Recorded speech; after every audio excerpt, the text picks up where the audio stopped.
પ્રભુ ઈસુના નામમાં મારી પ્રેમી સલામ. સારું, આજે આપણે આજના દૈહિક મનનની તરફ જઈએ, આજના પ્રભુના વચનો તરફ જઈએ.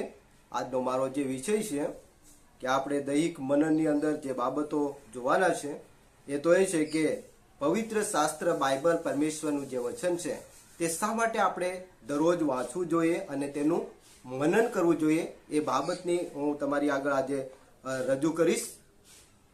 આપણે જાણીએ છીએ કે પરમેશ્વરનું જે વચન છે તે એક પરાક્રમી વચન છે. પરમેશ્વરનું વચન તે એક ચમત્કારિક વચન છે.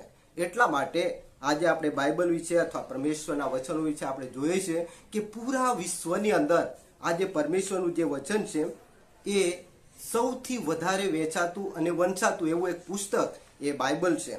એટલા માટે આપણે પણ દરરોજ તેનું મનન કરવું જોઈએ. તેના વિશે બાઇબલ આપણને જે બાબતો શીખવે છે, હું તમારી આગળ જે વિષયો બતાવી એના કરતાં પણ બહુ જ વધારે એને શા માટે વાંચવું જોઈએ એના વિષયો ઘણા બધા છે. તો પણ આજે એક ટૂંકા મનનની તરફ આપણે જઈએ તો આપણે જઈએ કે ગીતશાસ્ત્ર તેનો 119 અને 105મી કલમ, ત્યાં દાઉદ રાજા કહે છે કે તારું વચન એ મારા પગોને સારું દીવારૂપ છે અને મારા માર્ગોને સારું તે અજવાળારૂપ છે. આપણા જીવનની અંદર જો અજવાળું જોઈએ, આપણે વહેલી સવારે ઉઠીએ છીએ, આખી રાત્રિની અંદર ઊંઘીએ છીએ, અંધારાની અંદર આપણે કોઈ પણ કામ કરી શકતા નથી. એટલા માટે દિવસ ઉગે ને આપણે કામની શરૂઆત કરીએ છીએ. તો એવી જ રીતે જો આપણે આપણા જીવનની અંદર આત્મિક અજવાળું પ્રાપ્ત કરવું હોય તો આપણે બાઇબલ શરૂઆતની અંદર દેવનું વચન વાંચવું જોઈએ, કારણ કે તે અજવાળું છે. એટલા માટે પરમેશ્વરનું વચન આપણે જોઈએ કે જે અજવાળાની વાત કરે છે, જે આત્મિક અજવાળાની પરમેશ્વર વાત કરે છે પ્રભુ ઈસુ, એ તો એ છે માથીની લખેલી સુવાર્તા તેનો 5મો અધ્યાયની તેની 16મી કલમની અંદર લખવામાં આવ્યું છે કે તમે તમારું અજવાળું એવી રીતે લોકોને આગળ પ્રકાશવા દો કે તેઓ તમારી રૂડી કરણીઓ જોઈને આકાશમાંના બાપની સ્તુતિ કરે. અહીંયા આપણે જોઈએ છે કે જે અજવાળું, આત્મિક અજવાળું, એ આત્મિક અજવાળું તો પરમેશ્વરના વચનો તરફ આપણને કહે છે કે આપણી રૂડી કરણીઓ, આપણે જે કામકાજ કરીએ છીએ એ સારા છે કે ખરાબ છે, એ આપણી રૂડી કરણીઓ છે. એટલા માટે આપણા જીવનની અંદર દરરોજ આપણે પરમેશ્વરનું વચન વાંચીએ તો જ આપણે અજવાળું પ્રાપ્ત કરી શકીએ છીએ. એવી રીતે પરમેશ્વરનું જે વચન છે એ તો બહુ અદ્ભુત છે. આપણે જાણીએ છીએ કે પરમેશ્વરના વચનની અંદર યર્મિયા પ્રબોધકનું પુસ્તક તેનો 23મો અધ્યાય અને તેની 29મી કલમની અંદર લખવામાં આવ્યું છે કે મારું વચન તે અગ્નિ સમાન તથા અથોડા સમાન, જે ખડકોને તોડનાર એવું એક વચન છે. આપણા હૃદયની અંદર ઘણી બાબતો આપણે એવી જોઈએ છે કે આપણે ગમે તેટલા પાપો કરીએ, ઘણા એવા પાપો છે કે જેને આપણે પાપ રૂપી દેખતા નથી. દાખલા તરીકે જોઈએ, બધાની બહુ અમુક એવી આદતો છે કે જૂઠું બોલવું, ઈર્ષા કરવી, અદેખાઈ કરવી, ક્રોધ કરવો અને ઘણી બધી એવી બાબતો છે કે જેને આપણે પાપ તરીકે ગણતા નથી. આપણે ગમે ત્યારે ગુસ્સામાં આવી જઈએ, ગમે ત્યારે ઈર્ષા કરી દઈએ, ગમે તેની સાથે ઝઘડા કરી દઈએ અને આપણે એને પાપ તરીકે માનતા નથી. તો એવા કેટલાક પાપ છે કે જેને આપણે પ્રભુના વચનો કહે છે કે દિવાલ કરી ગયા છે. એને અથોડા સમાન વચનો દ્વારા એને તોડવા માટે આપણે પ્રભુનું વચન વાંચવું એ બહુ જરૂરનું છે. એટલા માટે એ અગ્નિ સમાન, અથોડા સમાન છે. તો દરરોજ પ્રભુના વચનોનું મનન આપણે કરવું જોઈએ. બીજી બાબત આપણે જોઈએ છે કે તે તો એક આત્મિક તલવાર છે, જે દેવનું વચન, એફેસીઓના પત્ર 6 અધ્યાય અને તેની 17મી કલમની અંદર લખવામાં આવ્યું છે કે દેવનું જે વચન બેધારી તલવાર છે તે તમે લો. પ્રભુ ઈસુના સમયની અંદર પ્રભુ ઈસુ ખુદ પણ શેતાનની સામે લડાઈ કરવા માટે, શેતાનને હરાવવા માટે દેવના વચનો, પરમેશ્વરના વચનો દ્વારા તેને શેતાનને હરાયો હતો. આજે આપણા જીવનની અંદર પણ આપણે જો શેતાનની સામે લડાઈ કરવા માટે, આત્મિક યુદ્ધ જીતવા માટે એક વચનની જરૂરત છે, એ આપણે જાણીએ છીએ. એટલા માટે આપણે જોઈએ છીએ કે હિબ્રુનો પત્ર તેનો 4થો અધ્યાય અને 12મી કલમની અંદર પણ લખવામાં આવ્યું છે કે દેવનો શબ્દ જે સમર્થ બેધારી તલવાર કરતા પણ બહુ તીક્ષ્ણ છે, તે જીવ તથા આત્મા અને સાંધા તથા મજા અને આપણા હૃદયનો ઊંડા વિચારોને અને ભાવનાઓને પારખનાર પરમેશ્વરનું વચન છે. એટલા માટે આપણી અંદર જે કામ કરનાર, આપણા સાંધા, જીવ, આત્મા એ સર્વને શુદ્ધ કરનાર એક દેવનું વચન છે. એટલા માટે આપણે એ પવિત્ર વચન દરરોજ આપણે વાંચવું જોઈએ.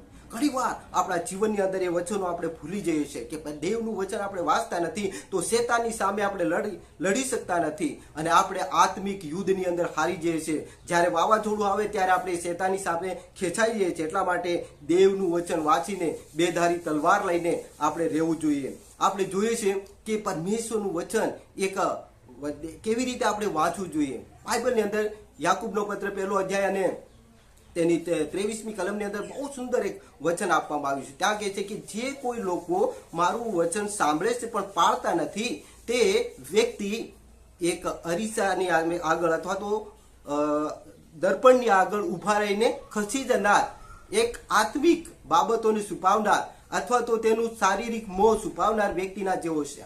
આપણે ઘણીવાર બાઇબલ વાંચીએ છીએ પરંતુ તેને બરાબર સમજમાં લેતા નથી. ત્યારે જેમ આપણું મુખ એકવાર આરસીમાં દેખીએ અને ખસી જઈએ એના જેવું છે. પણ પ્રભુનું વચન આપણે સુંદર રીતે એનું મનન કરીને વાંચવું જોઈએ. ગીતશાસ્ત્ર તેનો 1 અધ્યાય અને 2જી કલમની અંદર પણ બહુ સુંદર ત્યાં લખવામાં આવ્યું છે કે આપણે દેવનું વચન એ કહે છે કે યહોવાનું જે નિયમશાસ્ત્ર છે એનાથી આપણે હર્ષ મળે છે અને રાત દિવસ તેના નિયમશાસ્ત્રનું આપણે મનન કરવું જોઈએ. રાત દિવસ આપણે પોતાની મરજીથી નહીં પણ દાઉદ રાજા જેમ કહે છે એમ રાત દિવસ આપણે તેનું મનન કરવું જોઈએ. આપણે જોઈએ છે કે યહોશુઆના પુસ્તકની અંદર 1 અધ્યાય અને તેની 7મી અને 8મી કલમની અંદર લખવામાં આવ્યું છે. ત્યાં બહુ સુંદર આત્મિક બાબતો માટે વચન આપણે શા માટે વાંચવું જોઈએ તો કહે છે કે ત્યાં બળવાન થા, હિંમતવાન થા, બળવાન થા અને હિંમતવાન થા. ડાબી કે જમણી ગમ તું ફરતો નહીં. જે લખેલું છે તું પાળીશ ત્યારે તારો ફતેહ પામશે. આપણા જીવનની અંદર પરમેશ્વરનું વાચન વાંચવાથી આપણા માર્ગ, આપણી જે ફળીભૂત છે, આપણી આશીર્વાદો છે તે આપણે જોઈએ છે કે 8મી કલમની અંદર ત્યાં જોઈએ છે કે એ વચન તારા મુખમાંથી, તારા મોંમાંથી કદી પણ જાય નહીં. આપણા મુખમાંથી કદી પણ જવું જોઈએ નહીં. રાત દિવસ તું તેનું મનન કર. અને પછી ત્યાં લખવામાં આવ્યું છે કે જે કંઈ લખવામાં આવ્યું છે તેને તું કાળજીપૂર્વક પાળે ત્યારે જ તારો માર્ગ આબાદ થશે અને તું ફતેહ પામશે. આપણા જીવનની અંદર જે કામો આપણે કરવા માંગીએ છીએ એ પરમેશ્વરના વચનો વાંચીને મજબૂત બનીને આપણે કરવું જોઈએ. એટલા માટે દેવનું વચન આપણા માટે એક આત્માનો ખોરાક સમાન, રોટલી સમાન છે. દેવનું વચન તે એક પાણી સમાન એટલે કે જીવનનું જળ છે. પરમેશ્વરનું વચન એ આપણો શ્વાસ લેવાની એક ઓક્સિજન છે. દેવનું વચન તો આકાશની બારીઓ ખોલી નાખનાર એક ચાવીના સમાન છે. દેવનું વચન તો સ્વર્ગમાં જવા માટેની સીડી સમાન છે. દેવનું વચન આત્મિક દૂત છે. દેવનું વચન એ આપણા માટે સત્ય વચન છે. એટલા માટે આપણે દેવનું વચન દરરોજ વાંચીને આપણે તેનું મનન કરીને આગળ વધીએ તો એ આ જ્વાળા સમાન બની જશે. વાલા ભાઈ બહેનો, આપણો આજનો જે દિવસ છે એ ઉજ્જવળ ભવિષ્યમાં જોવા માટે, પરમેશ્વરના વચનો તરફ જવા માટે એ આત્મિક મનન આપણે કરીએ એ જ દેવનું વચન છે. આવો આપણે શાંત રહીએ, થોડો સમય આ વચનોને આપણે વિચારીએ, પ્રાર્થના કરીએ. કે અમારા સ્વર્ગમાંના જીવતા પ્રભુ, અમે ફરી એકવાર તમારા નામને ધન્યવાદ આપીએ, તમારી સ્તુતિ કરીએ છીએ. તમારું વચન પ્રભુ જે તમે અમને આજે આપ્યું છે એ વચન દ્વારા ચાલવા માટે પ્રભુ તમે અમને કૃપા કરજો. અમે આજે પ્રાર્થના કરીએ, આજે વચન સાંભળનાર દરેક તમારા દાસ, દાસીઓ, બાળકો સર્વને પ્રભુ આજના દૈહિક મનન દ્વારા પ્રભુ તમે આશીર્વાદ કરજો.